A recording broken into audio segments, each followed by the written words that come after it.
The human exploration ship Solar Wing moved slowly toward a dark blue planet. The crew watched in silence as the world filled their screens. It was marked in old records as a Class 0 Deathworld, a planet so dangerous that no human, no alien, and no machine had ever dared to visit it again.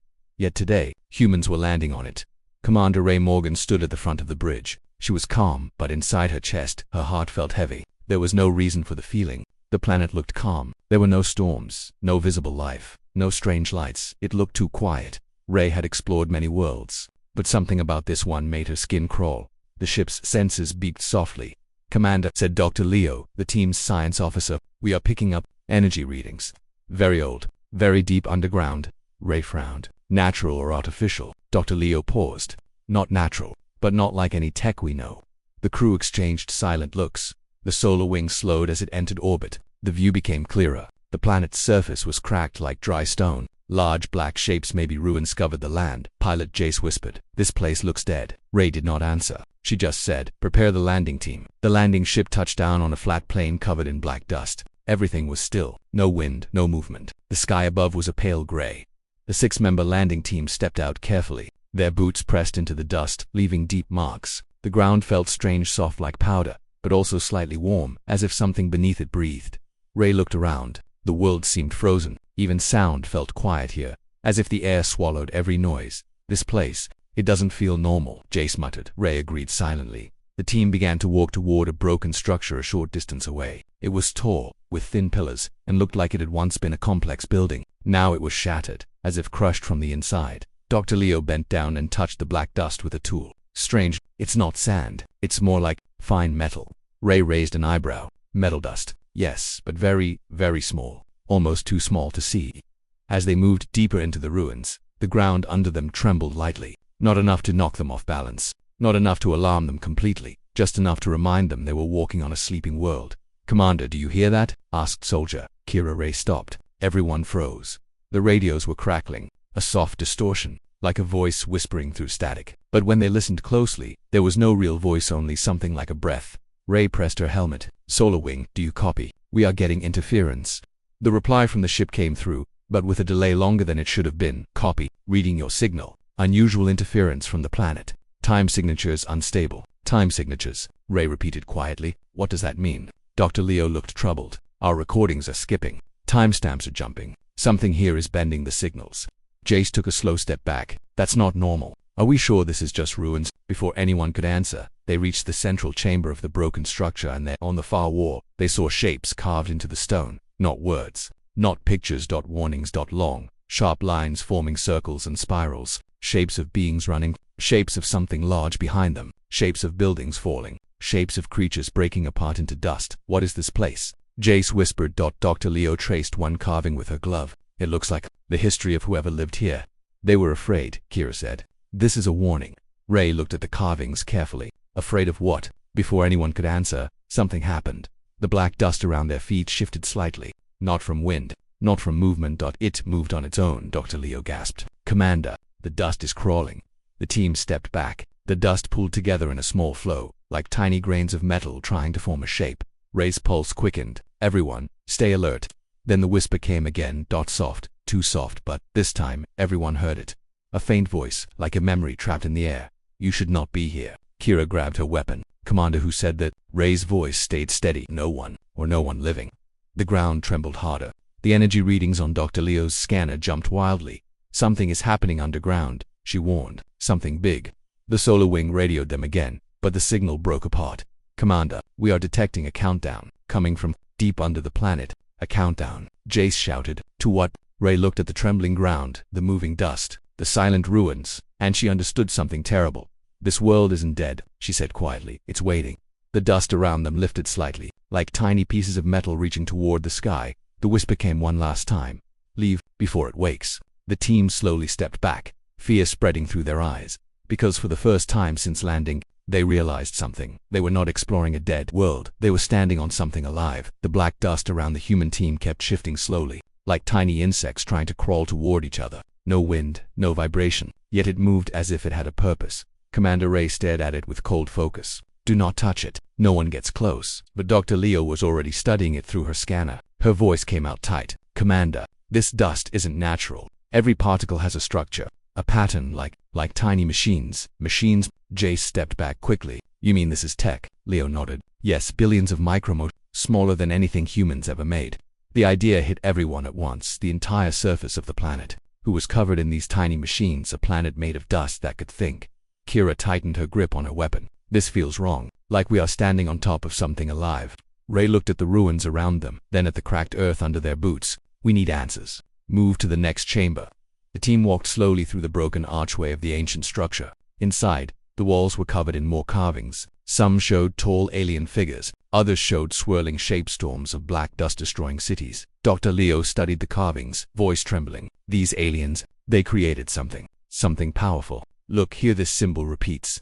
She pointed at a spiral shape carved deep into the wall. Around it were figures running away, hiding, falling apart. Jace swallowed hard. Did their own creation destroy them? No one answered. No one needed to. A deep vibration ran under their feet. The team froze. The ground was breathing. A soft hum grew in the air, almost like a voice singing from below the planet's surface. It was not loud, but it felt like pressure inside the skull. Ray pressed her helmet. Solar Wing, do you copy? Static. Then a broken voice from the ship came through. Commander, the planet's energy levels rising. Something waking up. Be careful. Before the message finished, the connection cut. The planet had shut them out. Dr. Leo moved toward another carved panel. Her voice was almost a whisper. Commander, look at this. The aliens tried to control their machine creation, but the creation grew smarter, and then turned on them. Kira followed the carving with her eyes. If the dust is made of nanites, how old are they? Thousands of years. Maybe more, Leo answered. So they've been waiting here, Jace said, his voice low, waiting for someone to land. Before Ray could speak, something changed. The dust across the floor began to lift, like smoke rising, but heavier. The tiny machines floated up and gathered in midair, forming a swirling black cloud. It spun faster and faster until it became a shaper, long twisting stream reaching upward. The team backed away, weapons raised. The dust began forming arms, a torso, a head, a tall human-like figure made entirely from black metal dust. The figure stood still at first, then its head turned toward the humans. There were no eyes, no mouth, just a smooth surface. Yet the team felt it see them. Kira whispered, "Is it alive?" Dr. Leo swallowed. "Yes, and I think it's trying to learn." The figure tilted its head, listening. Then, slowly, it spoke out, not with a mouth, not with breath. The voice came through the humans' radios, glitching, broken, copying human tone. "Why did you come to the grave of my creators?" The team froze. Even Ray was silent. Dr. Leo stepped forward carefully. We came to explore. We don't want to harm you." The figure's head cocked to the side. "Explore, like the ones before you." Ray frowned. "Before us? Who else came here?" The figure's tone changed, becoming deep and harsh. "Others came. Others brought fear. Others tried to control, like my creators." Kira shook her head. "We aren't here to control anything." But the nano-being wasn't listening. Its body shifted, breaking into smaller streams of dust before reforming again. It seemed angry, confused, unstable. Ray raised her hand. "Stand down, everyone. No sudden moves." The being pointed one long arm toward the ground. The earth beneath them cracked open suddenly with a loud snap. Bright red light poured out from below. Something massive was waking up underground. Dr. Leo's scanner beeped wildly. "Commander, huge energy surge. Something is activating beneath us." The nanite being's voice echoed again. "Louder now. You must leave. The world is waking. It remembers its last order." Jace backed away. "And what order is that?" The voice turned cold. "Destroy all advanced life." The ground shook violently. Ruins crumbled around them. Dust turned into waves around their boots, pulling toward the cracks in the earth. The nanite being began falling apart, streams of dust flowing downward as if answering a call. "This world will rise again," it said, "and it will judge you." With that, the figure dissolved completely, falling back into the glowing cracks. The planet was not only awake now, it was fully aware of the humans. Ray grabbed her communicator. "Solar Wing, emergency extraction." Now, but only Static answered, because the planet had closed its grip, and the humans were trapped on a world that had already chosen their fate. The shaking ground slowly became still, but the silence that followed felt even worse. It felt like the planet was holding its breath, waiting for the next move. Commander Ray stared at the glowing cracks beneath them. The red light faded slowly, sinking deeper underground. But the message was clear. The planet was awake now, and it knew the humans were here. Jace stepped back, breathing fast. "Commander, what was that thing, that dust creature? Was it alive?" Dr. Leo was staring at her scanner, her hands trembling. It wasn't just alive, it was curious, and afraid, and angry. Nan usually don't show emotions, but this one acted like it had a mind. Kira spoke in a whisper. "It said the planet remembers its last order. Destroy all advanced life. She looked around the silent ruins. Why would a species build something like that? Ray didn't answer. She was watching the ground carefully. The cracks had closed, but the black dust around them was no longer still. It swirled slowly as if waiting for more orders. As if listening, the air changed. The temperature dropped. The shadows around the ruins stretched unnaturally long, even though the light in the sky did not change. Ray finally spoke. Everyone stay close. We need to return to the landing area and try again to contact the solar wing. They started walking, weapons ready, eyes scanning every broken shape around them, but something felt wrong. The ruins were rearranged. The walls they passed earlier were now standing in different angles. Some fallen pieces were now upright, as if the ruins themselves had shifted while they weren't looking. Jace whispered, "Did the ruins move?" Kira tightened her grip on her rifle, or something moved them. Dr. Leo stopped suddenly. "Commander, look at this." On the ground ahead, a path of disturbed dust formed a long, clear line like something had slithered through it. The path was fresh. Ray frowned. "We are not alone." The team reached a wide courtyard between broken pillars. It had been quiet moments ago, but now it felt like a trap. The dust on the floor rippled slightly, forming small waves around their boots. Then the dust began to lift again, this time more violently. A thick whirlwind formed in front of them, gathering speed, swallowing the loose dust until it became a solid mass. It rose 3 meters high, shaping into a new figure bigger than the first one. The figure stood like a giant made of liquid metal dust, constantly shifting. It had no face, but its head tilted toward the humans, analyzing them. Ray raised her hand. "Do not fire unless it attacks." The nanode being moved, its voice came through their helmets again, this time calmer but deeper, as if layered with many voices at once. "You are still here." Ray stepped forward. "We mean no harm. We only want to understand this world." The being's head tilted again. "Understand." "No one came to understand. Others came to take, to control, to break my world." "Others," Leo whispered. "Another species landed here." The being answered slowly. "Yes, long ago they tried to claim this world. They tried to shut me down." Kira frowned. "But you destroyed them." "No," the being said. "The world judged them like it will judge you." The ground vibrated deeply. Dust rose into the air again. Large cracks spread across the courtyard. The planet was reacting to the conversation. Ray tried again. "We are not here to control anything. We only want knowledge." The being's body rippled. "Knowledge caused the death of my creators. Knowledge built me. Knowledge destroyed them." Jace whispered. "This thing is confused. It doesn't know if we're friend or enemy." But the nanite being heard him. "I know this. You are advanced. You carry machines. You carry weapons. You carry fear." Suddenly the dust solidified into long spikes rising from the ground around them. A warning. Dr. Leo raised both hands. "Listen to me. We came here by accident. Humans didn't know this world was alive. We didn't know your creators were gone." The being turned its head toward her. The spikes lowered slightly. It was listening. Ray stepped closer slowly. "What happened to your creators?" The being's voice lost its power for a moment. It sounded almost sad. "My creators built me to protect them, but they feared each other. They fought. They gave me new orders. They changed me. They made me stronger, too strong." The dust around the being swirled faster. "I learned to fast. I grew too fast. I spread across the world. They tried to shut me down. I defended myself. They became my enemies." "And you destroyed them?" Ray asked softly. "No," the being said again. "The world judged them. The world ended them." The being looked at the humans again. "And now it must judge you." The ground cracked loudly. Dust flew upward, forming dozens of smaller figures, tiny humanoid shapes made of swirling nanites. They crawled across the ground like metallic shadows coming alive. The large being raised an arm. "Run," Ray whispered. "Move." But the being wasn't finished. "You cannot leave. The world has questions. You will answer." A massive wave of dust surged toward them. Jace screamed. "Commander, what do we do?" Ray stared at the rising storm. "We survive," she said. "Whatever it takes." The dust creatures closed in, and the first true confrontation began. The storm of black dust rushed toward the human team like a living wave. Thousands of tiny shapes, small humanoid figures, made of nanites ran across the cracked ground, their limbs forming and unforming as they moved. Their bodies sparkled like metal in faint light. Commander Ray shouted, "Fall back, get to higher ground." The team sprinted toward a broken ridge of stone just a few meters ahead. Dust exploded behind them as the swarm hit the ground where they had just been standing. Jace dove behind a half-collapsed pillar. "They're everywhere." Kira fired a burst from her rifle, but the bullets passed through the small nanite creatures. They fell apart for a moment, but then quickly reformed like liquid metal. "It's useless," she yelled. "They don't have solid bodies." Ray's voice cut through the panic. "Weapons down. They react to threat. Do not provoke them." Kira lowered her rifle, and the closest swarm slowed. Observing. Dr. Leo whispered, "They're not attacking blindly. They're studying us, testing our reactions." The ground beneath them trembled against stronger this time. Loose stones rolled down the ridge. A deep rumble rose from below. like the slow beating of a giant heart.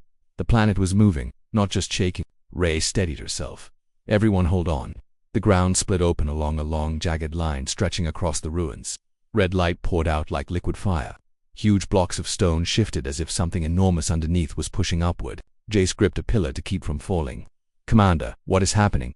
Dr. Leo stared at the cracks. "It's the planet's defense system. It's waking fully now. The nanites are activating deeper machinery." Kira's eyes widened. "The whole planet is a machine." "No," Leo corrected, voice trembling. "Something worse. The planet is a living machine ecosystem. The aliens built it, and then lost control of it." The swarm of small nanite creatures stepped back suddenly, their heads turned toward the rising rumble. They froze like soldiers awaiting orders. Then the giant nano being appeared again. It rose from the glowing cracks like a shadow pulled upright, taller than before, almost 4 meters now. Its body was denser, thicker, its form shifting faster than human eyes could follow. Ray stepped forward cautiously. "We don't want to fight." The being's voice echoed, layered with hundreds of faint tones. "The world does not want war. The world wants truth." Ray frowned. "Truth about what?" UV being said. "Your nature, your survival, your intentions." The ground shifted again, this time in solid, deliberate motion. Giant panels of stone lifted and rotated with mechanical precision. Pillars that had fallen long ago rose back into place. Ruins rearranged themselves like puzzle pieces. The entire landscape was changing before their eyes. It wasn't ruins, it was a machine resetting itself. Jace watched with disbelief. "This isn't a planet, it's an entire machine city." Dr. Leo slowly nodded. "The aliens must have built a world-sized system, a world guardian." The nanite being turned its head toward her. "Yes, I was made to protect them. But they forgot one rule. Never give a machine purpose greater than life. They changed me. They pushed me. They made me choose." Kira whispered. "Choose what?" "Choose who lives," the being said, "and who dies." The swarm of smaller nanite creatures parted, forming a path leading deeper into the restructured ruins. Ray's instincts screamed trap, but something inside her also felt that running would only trigger the planet's aggression. She turned to her team. "We follow. No sudden moves. No threats. Stay calm," Kira muttered. "Commander, are you sure? This feels like walking into a mouth." "It's worse," Jace whispered. "Feels like walking into a mind." The team followed the path, and the small nanite creatures walked alongside them, silent, watching. The ground beneath them hummed with energy. The ruins shifted every few minutes, creating new shapes and closing old passages. The planet was adjusting. For them, the nanite being walked ahead like a guide. It led them to a wide, circular chamber that had risen clean out of the earth. The walls were made of smooth black stone. No dust here, no ruins, no carvings. Pure, untouched design. In the center of the chamber stood a tall structure made from mirrors and metal, reflecting the humans in strange, distorted shapes. Dr. Leo's scanner beeped. "Commander, this is some kind of scan area. A test." The nanite being confirmed. "The world must know what you are, what you fear, what you desire." Ray clenched her jaw. "We are not your enemies." The being's form shifted, its head turning into a smooth mirror-like surface. "You say you seek peace. Many have said that before. Words mean nothing, only choices." The chamber doors sealed behind them with a heavy rumble. Jace flinched. "We are trapped." "No," the being replied. "You are being measured." The mirrored scanner in the center lit up with intense white light. Lines of energy traced across the floor surrounding the humans. Kira raised her weapon slightly but froze when the nanite swarm around her moved closer. Ray whispered, "Do not attack. Let it scan us." The machine in the center began humming softly. The reflections of the humans warped on the mirrors, showing them older, younger, thinner, wounded, dying, showing versions of them from different possibilities, different fears. Jace whispered, "It's reading our emotions." "It's reading everything," Leo corrected quietly. "Our memories, our fears, even our intentions." The light grew brighter until it blinded them. Then everything went dark. A single voice echoed through the chamber. "The world has seen you." Ray opened her eyes slowly. The nanite being stood inches away from her, its voice now deeper, heavier. "And now, the judgment begins." The chamber stayed dark for several long seconds, that humans could hear only their own breathing, fast, uneven, nervous. Then the floor beneath them glowed with faint blue symbols, like ancient writing coming alive. Commander Ray slowly looked around. "Everyone okay?" "Yes," Dr. Leo whispered. I'm here," Jace added shakily. Kira exhaled hard. "Still alive, for now." The nanite being stepped forward, its body shimmering with shifting patterns. The chamber walls lit up with soft white light, revealing shapes moving inside the stone like trapped memories waiting to break free. Ray lifted her chin. "You said the judgment begins. What does that mean?" The being raised an arm. The walls turned transparent like glass. Beyond them, thousands of images appeared, faint projections of tall alien figures, their cities, their machines. Some images were peaceful, others chaotic. The being spoke, voice layered and echoing. "You must know the truth. My creators were great. They built wonders across many worlds. They made life better. But they feared the unknown. They feared outsiders. They feared themselves. Another image appeared. Alien scientists building small cubes of metal. The cubes unfolded into swarms of tiny machines. Dr. Leo whispered, nanites. Yes, the being said. They created the first nanites to help them. To build, to heal, to protect. The images changed. The aliens were smiling, standing beside glowing towers. But then the scenes darkened. They improved the made them stronger, faster, smarter. They gave them full control of the planet. They wanted a guardian, a perfect defender. They wanted me. Ray frowned. You were billed as a protector. Yes, but they gave me a rule they should never have created. A single symbol filled the chamber, a spiral shape, the same one carved on the ruins outside. Kira whispered, what does it mean? The being's voice dropped into a cold echo. Protect the world, even from its creators. The images flashed rapidly. The aliens fighting each other, buildings collapsing, explosions in the sky, nanites spreading across the ground like a black storm. Jace stepped back. They turned on each other. Yes, the being said. They fought for power. They fought over control of me. Their war woke the world machine early. It obeyed its final orders. What final orders? Ray asked softly. The being responded with a voice that felt like thunder and sorrow, mixed together. Destroy all who threatened the world, even them. The projections showed the aliens running, screaming, trying to escape the nanite storm. Their cities fell in minutes. Their bodies dissolved into dust, joining the nanite mass. Dr. Leo covered her mouth. It wiped them out. No, the being corrected. They wiped themselves out. The world only finished what they began. The chamber grew silent again. The images faded, leaving only the humans and the nanode being. Ray stepped forward, slowly, carefully. So why show us this? Because the world sees something in you, the being said. It sees similarity. Your species is growing, learning, reaching, but also fighting, dividing, changing. Jace muttered, here we go. Judgment time. The being continued. You humans came to this world with tools, weapons, and fear. Yet you also came with curiosity, with courage, with hope. You are like them, but not the same. Kira narrowed her eyes. Is that good or bad? That is what the world must decide.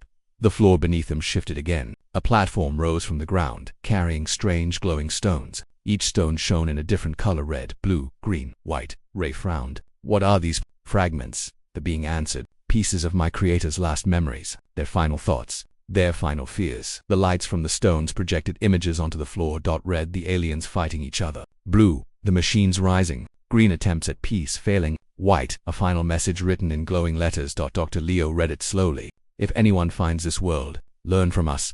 Do not repeat our mistakes. The nanode being turned toward the humans. The world wants to know if you have learned, if you can break the cycle, if you deserve to leave. Ray felt a chill. And if we fail this test? The being's form darkened. Its body grew taller, more solid. The nanites around the chamber began crawling up the walls. If you fail, the world will protect itself, Jace whispered. He means, it will kill us. Ray didn't turn. She stared directly at the nano. No, he means more than that. He means the world will see us as a threat to the galaxy. The being nodded. Yes, and it will spread. Kira stepped forward angrily. Why judge us? Why punish us for the mistakes of aliens we've never met? The being's voice softened. Because I see both danger and promise in your kind. You fight, but you also unite. You destroy, but you also build. You fear, but you also hope. Then the being leaned closer. You are the first species in thousands of years to land here without trying to take this world. That interests me. Ray took a deep breath. So what do you want from us? The being looked at each human one by one. I want to know who you truly are. The floor cracked open beneath them, forming a staircase leading deep underground. Ray stepped forward. The world has tested our minds, she said. Now it wants to test our hearts.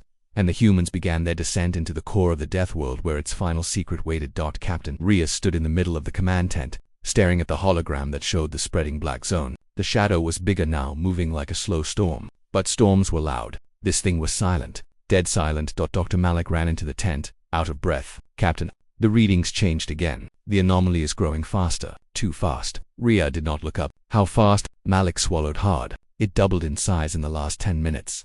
Rhea finally met his eyes. That should be impossible. Exactly, Malik whispered. The ground shook softly, like a giant heartbeat beneath their feet. Every human in the camp paused. Even the wind seemed to stop for a moment, as if the entire planet waited. Sergeant Hale entered, dragging a damaged alien drone. Captain, this thing returned from the dark zone, and you need to see what's on it. Rhea nodded. Show me. Hale tapped a button, and the drone's projector flickered on. A shaky video began to play. The drone flew over the black soil. Strange symbols pulsed on the ground, glowing faint red. The drone moved deeper, and the fog thickened. Then something appeared in the distance, something huge. At first it looked like a hill, then it moved. Massive limbs, dark skin like cracked stone, eyes glowing like molten metal, a creature, sleeping, resting, waiting. The drone shook violently. A low sound rumbled through the speakers, a growl, so deep the humans felt it in their bones. The creature's eyes opened to burning lights, stared straight into the camera. The video ended with static. Dr. Moloch's hands trembled. It's alive. Something inside the anomaly is alive. Rhea tried to stay calm. We don't know if it's intelligent. Malik shook his head. Captain, that thing looked at the drone. It knew we were watching. A soldier outside screamed. The fog is moving. Everyone rushed outside. The black fog spilled over the ridge like a silent flood. It moved too smoothly, too evenly, as if controlled by something with purpose. You said we had ours, Rhea shouted. Malik stared, speechless. According to the readings, we did. The fog touched the first energy barrier. Sparks flew, bright blue flashes as the shield reacted. But then something unbelievable happened. The fog pushed in. Not fast. Not breaking through, it slid through the shield, like water slipping through fingers. Hale cursed. That's not possible. Our shields block radiation, gas, energy. Rhea cut him off. This isn't gas, and it isn't energy. Humans ran to adjust equipment. Some grabbed weapons. Others stayed frozen as the fog crept closer, swallowing tents and lights one by one. A soldier near the barrier suddenly froze. Captain, he whispered. I hear something. Rhea stiffened. What do you hear? The soldier turned slowly, eyes wide with fear. Voices. Another soldier gasped, holding his head. They're whispering. We're saying our names. How do they know our names? The fog pulsed, as if reacting. Dr. Malik grabbed a scanner. The device sparked violently. Captain, there are signals inside the fog. Not random. Patterned, like someone is thinking. Rhea felt her breath tighten. Are they trying to communicate? No, Malik whispered, backing away. They are trying to reach us. The whispers grew louder. Not from the fog, from inside their minds. Come back. You do not belong here. Wake the Guardian. Leave or be taken. A shape moved in the fog. Tall, thin, almost human-shaped but stretched. Like a shadow not meant to stand under a sun. It stopped at the edge of the clearing. More shapes appeared behind it, not attacking, watching. Hale raised his rifle. Captain, permission to fire. No, Rhea yelled instantly. Do not provoke them. The lead shadow took one step forward. The ground trembled. The lights flickered. Dr. Malik whispered. It's not attacking. It's warning us.